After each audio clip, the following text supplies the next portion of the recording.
From racist rants on Facebook and 9/11 conspiracies, to lying about his IQ and writing books that nobody can understand, Chris Langan, the smartest man in America, has become one of the most interesting people I've ever researched. His reported IQ of between 195 and 210 has gotten him TV segments, documentaries, and most recently a 7 million view YouTube video with the Daily Wire, but it seems like nobody has really pushed back against him and exposed how crazy he really is. Chris has a lot of pretty insane opinions he left out of that Daily Wire interview. He talks about population control for an example, but doesn't bring up how he thinks we should mandate birth control for 10-year-olds, or how we should institute eugenics, which he talks about in this clip here. First things that I would do is I would institute something like the Manhattan Project for a safe, long-lasting means of birth control. Simply implant that in all children at age 10.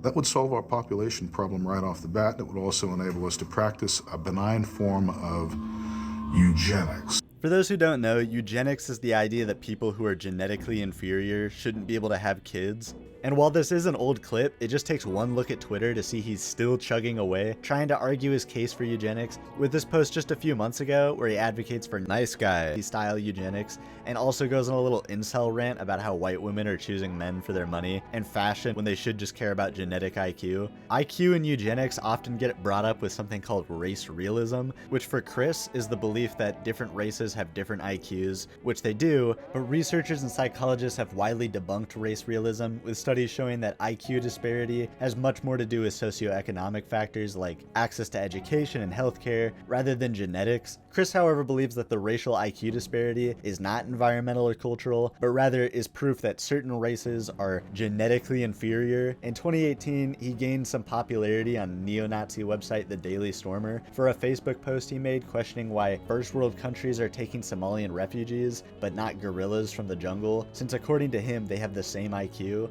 It's also worth mentioning that the country he used as a reference, Somalia, is one of the poorest and most war-torn countries on Earth. In that same tweet I brought up earlier, he talks about something called Calgerian dysgenics. This is a reference to the Kalergi Plan, which Chris talks about almost non-stop. The Kalergi Plan is a widely debunked alt-right conspiracy, and it's the idea that an elite society of Jews are trying to destroy the white race by mixing white people and black people through means like promoting interracial marriage and immigration. This is supposedly so that the Jewish elite can control the world easier, as what Chris thinks are genetically superior Europeans will have mixed with genetically inferior people of other races, a theory also known as white replacement or white genocide. This is one of his most vocal theories, and there are lots of instances online of him defending this. In a podcast clip from 2022 titled Chris Langan on White Genocide, Someone is Trying to Damage Our Genome, It's No Accident, he talks at length about the Kalergi Plan and how Zionists are replacing the white race with immigrants.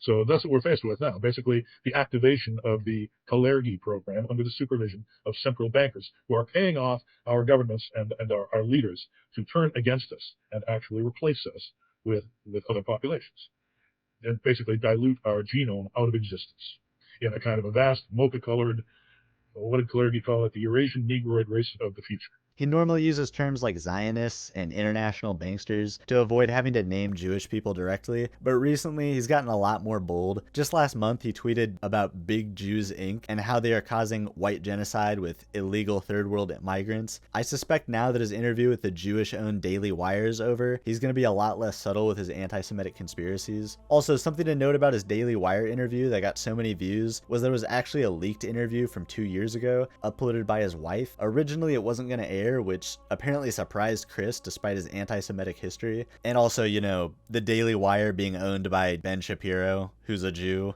But regardless, Chris went on an online rant where he suspects Jordan Peterson of getting his interview canceled for whatever reason. It's not super clear why, but he seems to think JP stole some ideas from Chris's CTMU book. The funny thing is, Langan even goes on to mention Ben Shapiro by name and the fact that he's Jewish, but Chris's 200 IQ brain doesn't seem to connect the dots that maybe they found out about his anti-Semitic Facebook rants. After all, Langan sort of blew his own cover during the interview when he talked so much about globalism and immigration.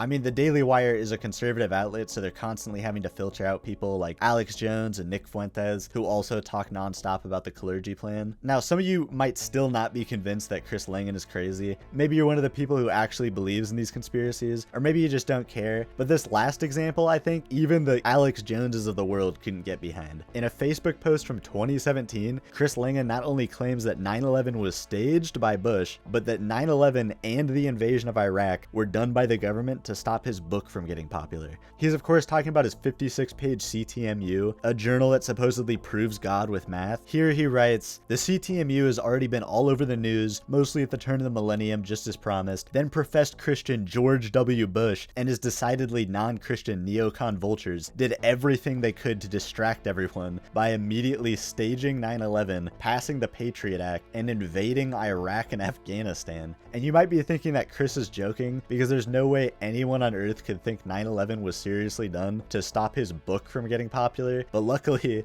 Chris made sure to clarify in the comments. In case anyone else was confused by my remark to the effect that 9/11 was staged, this should be read not as a sure statement of known fact, but simply as a perfectly natural conjecture that must be duly considered. So to Chris's credit, he's not 100% sure 9/11 was about his book, but he thinks it should be duly considered, or properly be looked into. Also, keep in mind, this is not what he said in his original post. He only commented this clarification afterwards, I guess because some insufferable little troll named Gary made fun of him. I couldn't find who this Gary was or what he commented because I guess he got banned, but it was pretty funny seeing 200 IQ Chris Langan complaining about some troll named Gary in his Facebook comments. So what was this book Langan released that was so groundbreaking that the government had to stage 9/11 to stop its rise to fame?